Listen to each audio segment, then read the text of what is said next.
আমরা যে পোশাকটি ব্যবহার করি তার প্রধান উপাদান হচ্ছে সুতা, আর সুতা তৈরিতে কাঁচামাল হিসাবে যেসব তন্তু বা আঁশ ব্যবহৃত হয় সেগুলোকে টেক্সটাইল ফাইবার বলে। বর্তমানে বস্ত্রশিল্পে অনেক ধরনের ফাইবার ব্যবহার করা হচ্ছে।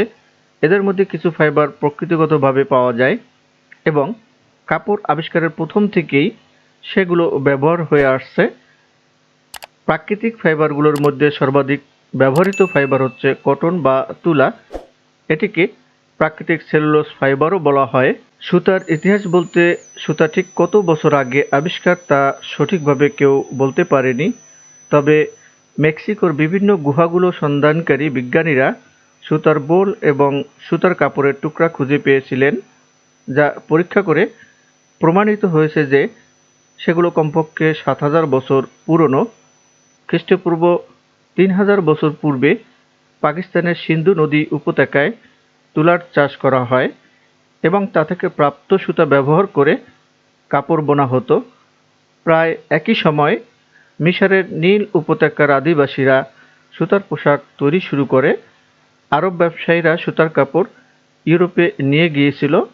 এরই ধারাবাহিকতায় ১৪৯২ সালে কলম্বাস আমেরিকা আবিষ্কার করার পরে বাহামা দ্বীপপুঞ্জে তুলা গাছ জন্মাতে দেখা যায়।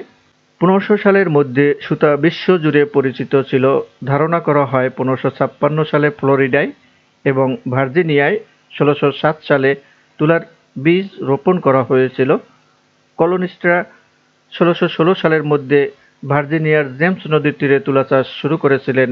এরপর ১৭৩০ সালে ইংল্যান্ডে প্রথমবারের মতো যন্ত্রপাতি ব্যবহার করে তুলা থেকে সুতার উৎপাদন শুরু হয়েছিল।